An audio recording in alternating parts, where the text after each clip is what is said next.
इसको आप छोड़ दें। किसी ने सवाल किया, कोई शख्स हमें अपने बिजनेस में पार्टनर बना रहा है, जिसमें पैसा उसका होगा, टाइम और माइंडसेट मेहनत हमारी होंगी, और उस पर जो पैसा लगा रहा है वो इनकम मुकम्मल तौर से उस पार्टनर की हराम इनकम है। तो क्या ऐसी पार्टनरशिप में पार्टनर बनना दुरुस्त है?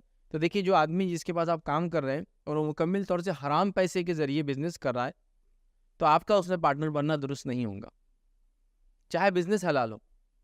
जैसे मिसाल के तौर पर पैसा उसने शराब से कमाया और अब लगा रहा है वो कपड़ों की दुकान के ऊपर, और आपको बोल रहा है उससे पार्टनर बनो, लेकिन पैसे की पूरी असल, शख्स की पूरी असल वो हराम है, तो लिहाजा फिर आप उसके साथ पार्टनर नहीं बन सकते।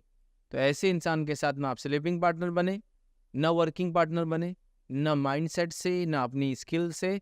जो आदमी हराम 100% है, 100% के लिए जो बिल्कुल हराम कमाता हो, मुकम्मल उसकी इनकम हराम हो, और फिर वो आपको पार्टनरशिप दे रहा हो, चाहे आप जो पार्टनरशिप हलाल बिजनेस में हो, आप ऐसा तिजारत में बिजनेस पार्टनर नहीं बन सकते जिसमें आपके पार्टनर की इनकम मुकम्मल तौर से हराम हो। हाँ, एक पार्ट ऑफ इनकम उसका हराम होने का डाउट है, तो डाउट के बेसिस पे तो आप बिल्कुल मत रुकिए, लेकिन आपको श्योर है कि पार्ट ऑफ इनकम हराम है, तब भी आप कर सकते हो। पार्ट ऑफ इनकम, पूरी इनकम याद रखें, मेजर इनकम नहीं है, पार्ट ऑफ इनकम ऐसा हो सकता है। नबी अकरम सल्लल्लाहु अलैहि वसल्लम ने ऐसे लोगों की दावत कबूल की, जो लोग ऐसी तिजारतों में बिल्कुल मारूफ और मशहूर थे, जो मिक्स इनकम हुआ करती थी, जिसके अंदर जैसा खेती भी थी, सूद पर पैसा भी देते थे, हथियार वगैरह भी फरोख्त करते थे। इसी यहूदियों ने आप सल्लल्लाहु अलैहि वसल्लम को दावत दी, और यहूदियों के ज़माने में जो तिजारतें थी मशहूर, क्या क्या थी? पहला, वो खेती करते अच्छी, दूसरा सबसे अच्छे हथियार बना के बेचते, और तीसरा काम सूद पे करते।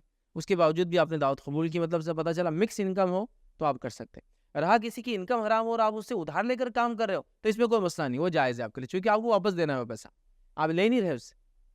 तो किसी सूदी कारोबार करने वाले से भी आप पैसा अगर ले, जो कि आपको बगैर सूद के दे, तो लेने में कोई हर्ज नहीं, सिवाय इसके कि आपकी शख्सियत उसमें ख़राब ना हो, इसका आप ख्याल रखें, क्योंकि आप सबको बता नहीं सकते, नहीं मुझे बगैर सूद के दिया, बगैर सूद के दिया, लेकिन लिया जा सकता है। नबी अकरम सल्लल्लाहु अलैहि वसल्लम के ज़माने में यहूदी सूद पर पैसा देते, जैसा कि इसकी दलील ये है, यहूदी ने नबी अकरम सल्लल्लाहु अलैहि वसल्लम को बगैर सूद के अल्लाह उधार दिया, तो पता ही चला कि एक सूदी इदारा भी आपको बगैर सूद के पैसा दे, तो लेने में हर्ज नहीं।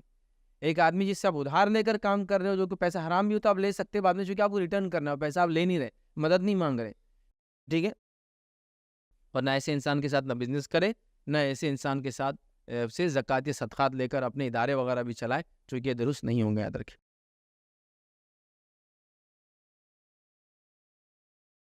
अस्सलाम वालेकुम। आप भी हमारे इस काम में ताउन करें अपनी ज़कात और सदक़ात के ज़रिए। डोनेशन डिटेल्स के लिए डोनेट पर क्लिक करें। अगर आपको हमारे वीडियोस पसंद आए हैं तो इसे शेयर करें और सबके हकदार बनें। रोज़ाना हमारे वीडियोस को पाने के लिए हमारे यूट्यूब चैनल को सब्सक्राइब करें और बेल आइकन दबाएं। हमसे दीगर सोशल मीडिया पर जुड़ने के लिए वीडियो में दिए गए आईडी को सर्च करें। जज़ाकल्लाह।